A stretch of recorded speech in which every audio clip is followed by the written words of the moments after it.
Welcome back, my friends.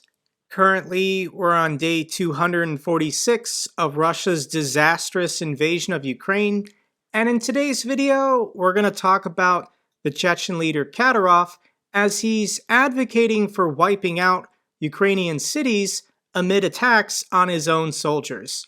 If you haven't been following this story, a couple days ago, the armed forces of Ukraine successfully struck the base of the TikTok army somewhere in the city of Kherson. The Chechens who fight for Kadyrov in Ukraine, they're not real soldiers. They're not actually there to fight on the front lines. They're just there to make social media posts to get likes and subscribers. But they were careless enough to be posting videos about where their location was somewhere within HIMARS striking distance, and they got HIMARSed. About 40 of them were killed and another 60 were injured. And Kadyrov is not happy that some of his soldiers were actually killed fighting in a war, so he took to social media and he posted this video. We're going to watch about 1 minute of it together. Мы будем нападать на них каждый день, и каждый день будем уничтожать их. Я вам даю слово, будут у нас показатели такие, что им мало не покажется. Мы этих шайтанов не будем брать плен, будем сжигать их. Не остановимся нигде, наша территория, не Запорожье, не Херсон, наша территория, Одесса, Киев, Харьков, все регионы, и в целом Украина это наша территория, российская. И кто не понимает, этого должен понять теперь. Why does this guy sound and look like Jabba the Hutt? So Kadyrov is calling for a Russian jihad across all of Ukraine. And this is the new narrative that the Russian state is adopting. Russia's Security Council claims there are hundreds of sects in Ukraine and demands de-Satanization. I can't believe I actually have to say that word, but we're going to talk about it. Putin says risk of world conflict is high. Moscow officials call for de-Satanization in Ukraine. So this is the official propaganda line that all of the Russian propagandists are now taking. Top Russian propagandist Vladimir Solovyov endorses Kadyrov's proclamation that Russia is now embroiled in a jihad against Ukraine. He is calling it a holy war. So let's watch about 20 seconds of this clip together. Рамзан Ахматович, который говорит, что мы боремся с сатанистами.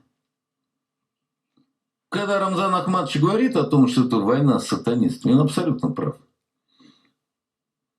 Вчера вечером.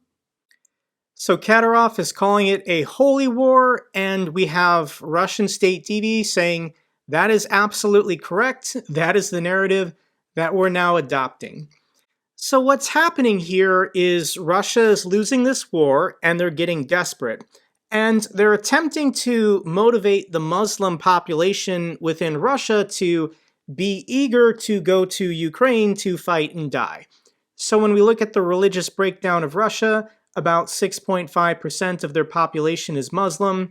That might come out to be close to about 10 million Muslims living in Russia. Russia really wants to motivate the male Muslim population in their country to go to Ukraine to fight and die.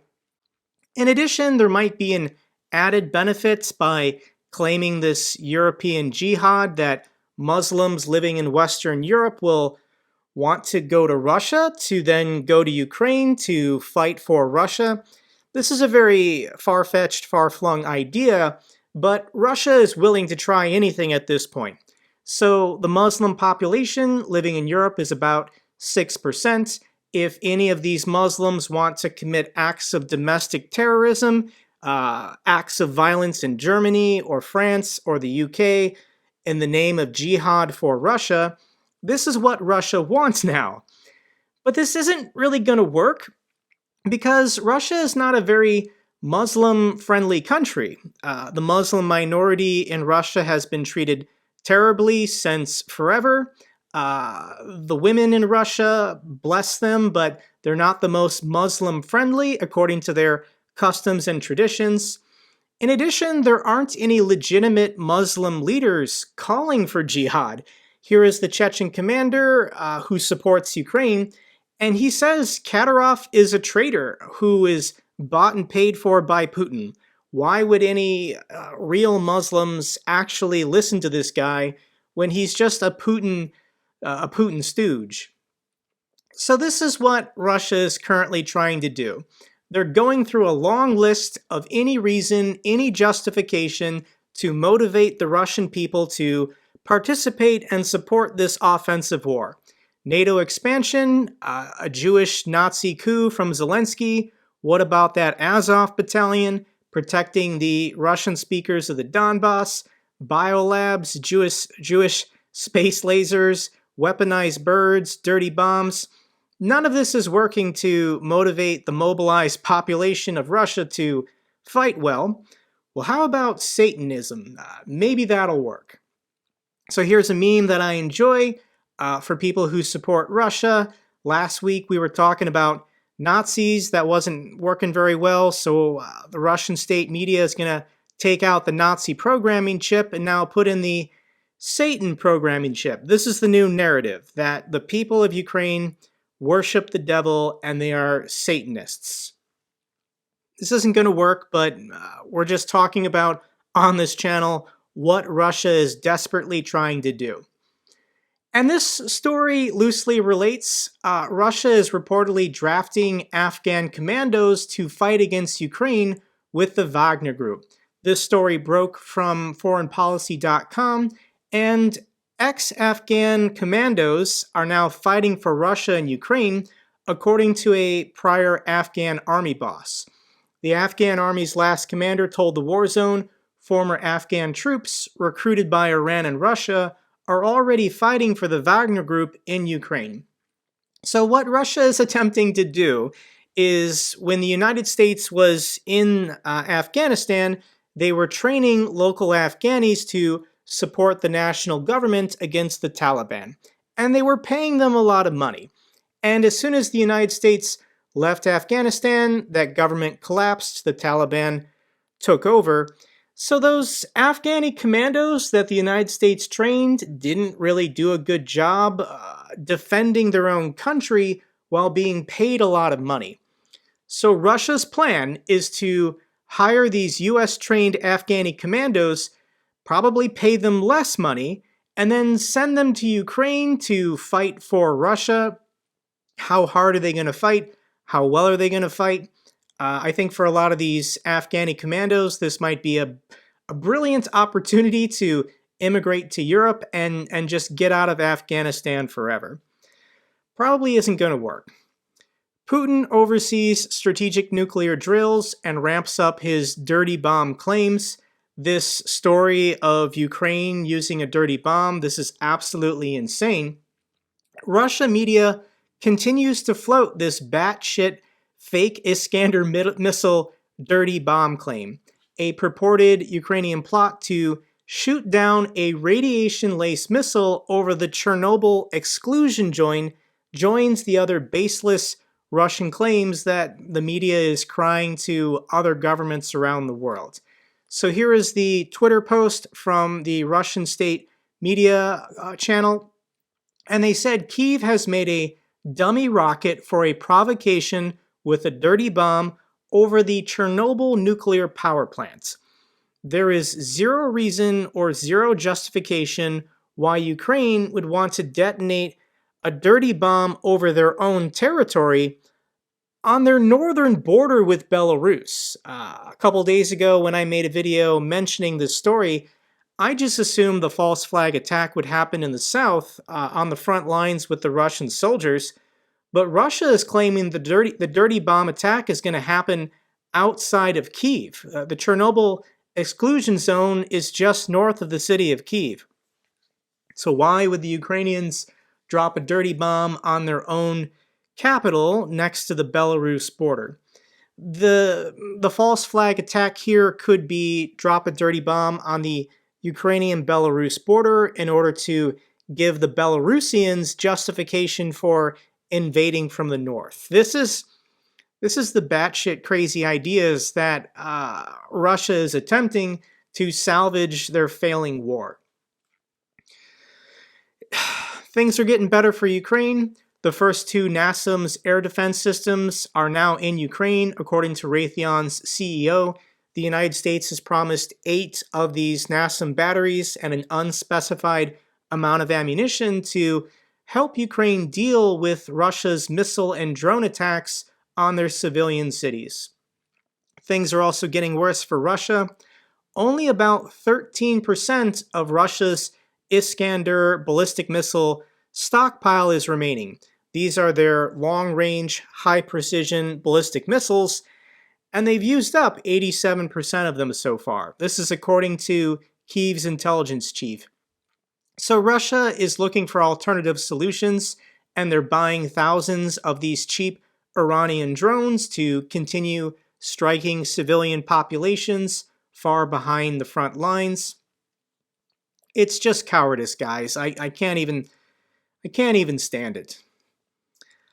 Let's now talk about this interesting story that the Russian Federal Protective Service, the FSO in Moscow, has launched an exercise over the last couple days where they're simulating a coup to evacuate members of the government, evacuate the Kremlin. So there are armored vehicles on the streets of Moscow. Let's watch about 30 seconds of this clip together.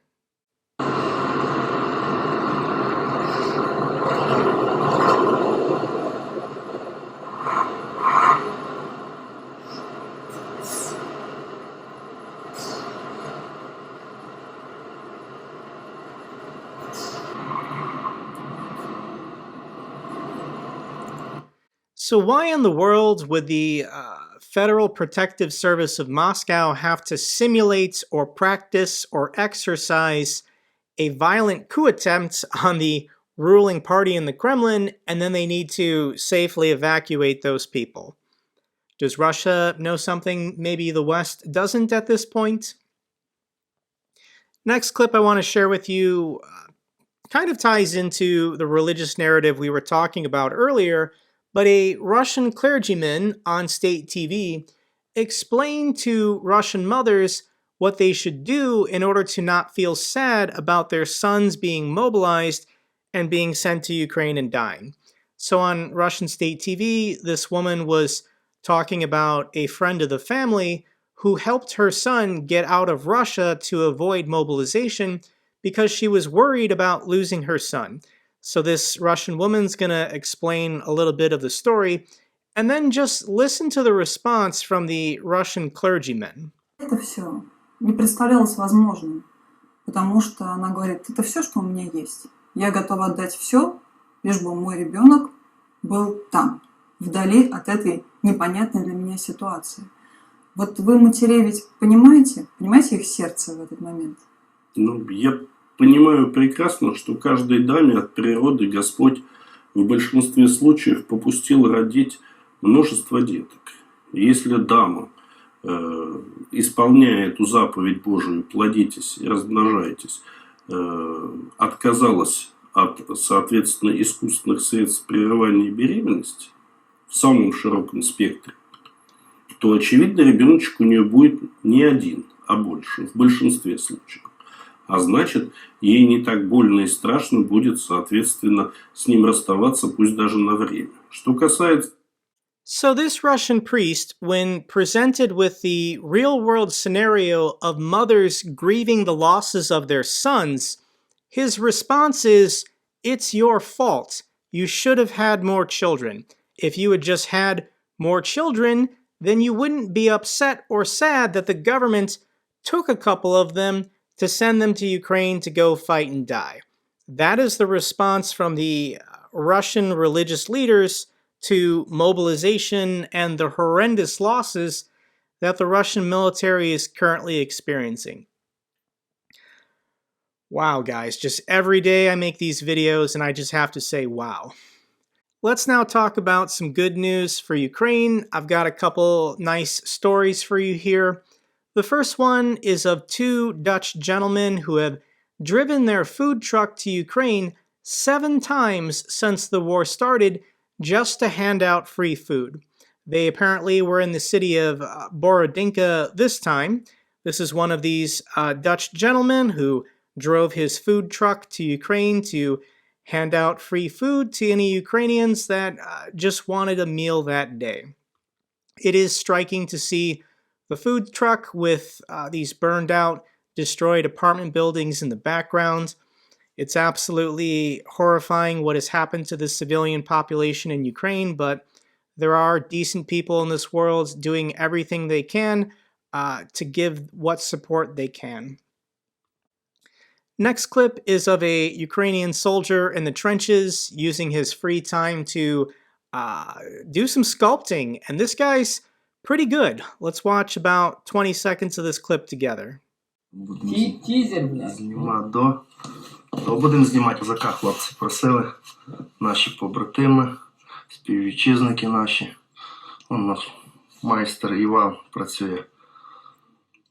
Привіт. Ну, закінчить майстер, тоді вже викинемо повністю, як воно вийде. Добренько. Bravo! This guy's pretty good. I really like it. Final clip I want to share with you is a special sanitation vehicle that the Ukrainian military is using to help their soldiers shower and do laundry. These trucks remain safely behind the front lines. Ukrainian soldiers occasionally can rotate out in order to use the sanitation facility, but check out how nice this truck is.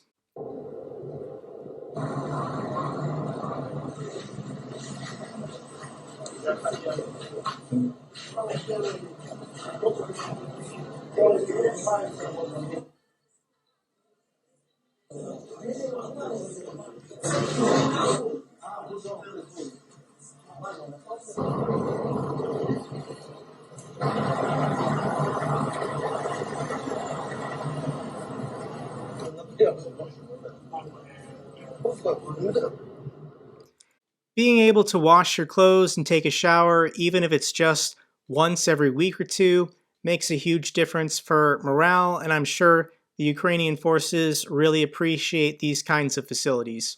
I guarantee you the Russians don't have an equivalent. That's all for this update video. Glory to the heroes, glory to Ukraine. If you found this video informative, give me a thumbs up, best way to support my channel. Comments or questions, let me know down below. I love hearing from you guys. Till the next video, take care, be safe.